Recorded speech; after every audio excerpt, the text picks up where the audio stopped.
Hello students, welcome to Legacy IAS Academy. In today's video, we are going to discuss about the Great Indian Bustard recovery program that has been launched by the Government of India in association with the state governments of Rajasthan and Gujarat. So, what is this recovery program? What is the significance and importance of the Great Indian Bustard, and why there was a need for recovery program to be launched? What were the threats that has caused the massive reduction in overall population size of Great Indian Bustard? Let us try to understand in this video. So, first of all, to give you the brief context of the issue, recently CAMPA, that is Compensatory Afforestation Management Program, approved almost 56 crore rupees as a funding for the next phase of the conservation program for the Great Indian Bustard, which is a critically endangered bird in India, as well as another bird by the name of lesser florican. Now, this program will span over a duration of 5 years between 2024 to 2029. The proposal for the next phase has been prepared by another prominent institute of India, that is WII, World Wildlife Institute of India, which is an autonomous body under the Ministry of Environment, Forest and Climate Change. So, the major provisions or major proposals that are part of this plan is to rewilding of bustards. Rewilding of bustards basically means the bustard which has been we can say which has been born under the captive breeding in the conservation breeding center, they have to be released into the wild so they can enjoy their natural habitat. That is referred as rewilding. And bred in ex situ conservation center, conducting of detailed population studies to understand that whether what is happening to the population of bustards in the wildlife in the wild areas, whether the population has become stable, whether it is still declining or it is on increase, and also developing the artificial insemination technique to speed up the number of bustards that are being breeded every year in this conservation center. That is going to be the main focus of the conservation program for the Great Indian Bustards. Now, if you look at the Great Indian Bustards, both, as we have discussed, are critically endangered species. Now, critically endangered species, this is something, a kind of classification that is given by IUCN, that is International Union for Conservation of Nature. So, let us first try to understand that what is the criteria to be included in a critically endangered list. So, critically endangered, endangered and vulnerable, three criteria are there which are collectively referred as a threatened category. That is, there are certain risks which is causing or which can cause in future a significant reduction in the population size of any respective given species. So, talk about critically endangered. To be listed in critically endangered category, there are certain criteria. First of all, a projected population decline of any animal species over the next 10 years or over the next 3 generations of that animal should be minimum 80%. If that is the figure that is being observed, then it is classified as critically endangered. If the expected population decline is up to 50%, it is classified as endangered, while if expected population decline is 30%, then it is called as vulnerable category. Similarly, other possibilities that if the range means the habitat size over which a particular animal or bird species is found is limited to less than 100 square kilometer, then it is critically endangered. If it is limited to 5,000 square kilometer, then it is characterized as endangered, and if it is limited to 20,000 square kilometer, then it is called as or categorized as vulnerable. And other and last criteria is on the basis of the present population size. That means, to be classified as critically endangered, the actual individual number of animal or bird in a particular species should be less than 100. If that is the case, less than 50. If that is the case, it is called as critically endangered. If the number of individual animal is less than 250, it is categorized as endangered, while if the animal, the population size is less than 1000, then it is categorized as vulnerable in category. So, that is the general rule of thumb that is used for classification of the animals and birds into the critically endangered, endangered and vulnerable category.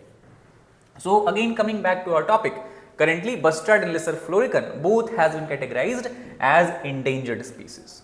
If you look at the population size, as far as the Great Indian Bustards are concerned, it is believed that only 140 bustards are there and less than 1000 lesser floricans are there that is surviving today. And over 120 of the 140 bustards are found in a single region of the desert and semi-arid landscape of the Rajasthan alone. So, apart from Rajasthan, 10 bustards are found in Gujarat, about 8 in Maharashtra and 10 are in the region of Karnataka and Andhra Pradesh. Now, what is the reason behind the population decline of the bustard? The major risk that have caused significant decline in population is believed to be the fatal collision with power lines, because bustards are very heavy bird, and as they are very heavy bird and also their, what we can say, ocular or vision is not very good. That is why by the time they realize that they are flowing directly toward the power lines or power cables, it is too late for them to take turn. So, they simply go and collide, and the impact of collision is so dangerous that causes, most of the time causes loss of life of this bustard. Apart from collision, other risks are obviously the risk of being predated by the predators such as mongoose, monitor lizards, free ranging dogs, they feed upon these birds. Hunting in Pakistan also is very common, that has caused reduction of bustard population in not only India but also on the Pakistani side of the desert. Agricultural expansion that is happening, that is causing continuous fragmentation as well as shrinking of the bustard's habitat, because bustards, as we can see, largely live in the desert landscape, semi-arid landscape, you can say somewhere in the grassland areas basically, as you can see from picture. So, as agricultural expansion is happening, the grasslands are being removed and crops are, or agricultural farming is being done there. Then pesticide prevalence that happens due to, again, because of the agriculture, grazing pressure, and also plantation of shrubs and other species of tree species in grassland, which the bustards cannot feed upon. So, these all are the major areas or the major regional risks which have caused the reduction in the bustard population. So, what is the Great Indian Bustard Recovery Plan, because that is what we are talking about here. So, first of all, we have to understand that not only Great Indian Bustard is an important animal or important bird, but also it is a key indicator species of the grassland habitat. The key indicator species here means that the presence of a certain species of animal or birds also can be associated with the health or ecological health of that habitat. That means, as long as bustards are found in the grassland habitat, we can say the ecology of grassland habitat is good, it is ecologically healthy. But if the bustard population start to decline, the health of or ecological status of that particular grassland habitat will also undergo significant decline. Many times we see or we have seen the cases where the disappearance of particular indicator species is also related to the destruction of that particular ecological area. And whenever that particular ecological area again rebounds, again regains its ecological health, then return of those animal species are also observed here. Now, it means that the survival of the Great Indian Bustard also signals the health of the grassland habitat, as we have discussed. So, if we talk about the recovery plan, the recovery plan is focused, first of all, it is not a short term recovery plan, it is a long term recovery plan that will take part in several phases spanning over a decade or so. So, a long term bustard and lesser foraker recovery project has been initiated. A sanctioning of fund, as we have discussed, already has been done to the tune of about 56 crore rupees, and this funding is largely to improve the bird's habitat and start a conservation breeding program. So, a conservation breeding program basically means that the Great Indian Bustards will be breeded in a conservation center, and even artificial insemination can be used, and in that conservation center they will not face any risk that they face in the open grasslands, and thus the viability or the increase in population is something that we can easily observe here. And this all funding is being done by CAMPA, that is a compensatory afforestation fund. Now, this is a fund that has been dedicated or that has been basically instituted largely to collect the money for the diversion of forest land for the non-forest uses. So, if industry want to cut the forest and set up a suppose industrial plant here, so to the tune of the forest that they have cut across, again for afforestation of over the same area, in some other regions we require a lot of money. So, what is that money? That is taken in the or that is collected in the compensatory afforestation fund, and this fund is also currently funding the Great Bustard Recovery Project or recovery plan. So, what are the components of the project? So, first of all, under this project, a long-term conservation breeding center, CBCs as they are called, will be opened in two regions of Rajasthan. One is Ramdevra and other is the Sorsan. Implementing field research projects will also be part of the project, such as telemetry based bird tracking, okay, where a tracker is placed on a bird, and with the help of tracker scientists will be able to understand their flight path, the areas where they venture out, what is the range of their habitat and all these kind of things. Plus population surveys will be conducted as discussed in the initial part of the video. Also habitat management as well as outreach to the local communities is a very critical and important part of this project. This we have seen in many cases. Whenever we are talking about conservation of a particular animal species, involvement of local community actually improves that particular what we can say prospects, because then if local population themselves are involved in the habitat conservation of animal species, then they will be very supportive in nature, and then the prospect of success of such programs becomes very high. This is something you see in the Gir forest of Rajasthan, Gir forest of Gujarat, excuse me, Gir forest of Gujarat. So in the Gir forest of Gujarat, it is known for the Asiatic land, the only natural habitat in the world where Asiatic lands are found. So in the Gir forest, when conservation program for the Asiatic land was launched, the local Maldhari tribal community were also this we can say made a part of this program, and today we have seen the success of such collaborative efforts. So that is something that should be done as well in the case of Great Indian Bustard conservation. After that, if you look at the progresses, what are the progresses that the program has achieved in the first phase? So breeding centers now have a founder population of 40 Great Indian Bustards, of which 29 were those whose eggs were collected from the wild. So that is the first of all improvement in the population size, viability of population. Second, to have a minimum viable population to prevent, basically we are talking about the founder population. Founder population basically in this sense refer to such Great Indian Bustards who will play an important role in increasing the population size or the individual numbers of the Great Indian Bustard. So basically the reason behind having a founder population is to have a minimum viable population to prevent the probability of extirpation. Extirpation means extermination or extinction of the captive population, and to capture the genetic variability of the source population. This is the reason why the eggs were being collected and are being collected from the wild also. Also, the Wildlife Institute of India team plans to continue collecting 4 to 6 eggs of Great Indian Bustard every year until the captive bred birds are released in the wild. As we have discussed initially, one of the actually if we talk about the breeding in the conservation center is only the one stage or first stage of the program. After the breeding is done, a sufficiently large number of Great Indian Bustard population is created, they will have to be sent out in the wild to enjoy in their natural habitat.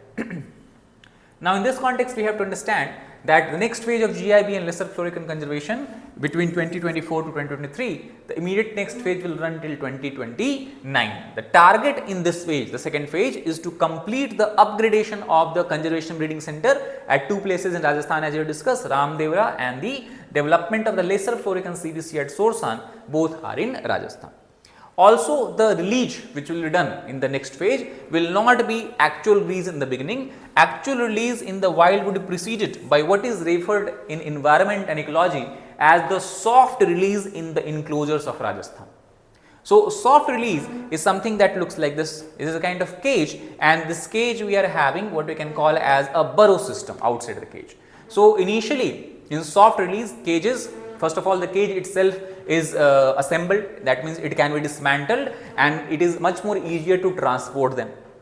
Second, for 10 to 15 days, the Great Indian Bustards are basically put in these cages, and the burrow system that you are seeing here, the pipe-like system that we have, it allows the outside cage workers or field workers to access the nest chamber for monitoring that how they are faring if they will when they are being sent out in the open, not in the conservation breeding center. And after 2-week, 3-week period, after the release in the what we can call as the soft cages, soft release, then they are finally sent out into the wild if no adverse effect is observed. The same system has been followed in the case of cheetah also, as we know that cheetahs has been reintroduced in India, largely brought from South Africa and Namibia. So when they are brought over such a long distance, such a large distance, and then they have to be sent out into a very different kind of ecological system, or we can say habitat, then you cannot simply send them out directly. You have to have a certain time period so that they are able to adapt and adjust to the new conditions. Otherwise, because of a stress, there is a high probability that we will see the mortality of the animal species, and in this case bird species too. The captive bred GIBs would also be trained for release in the same enclosures. That is the statement given by Wildlife Institute of India.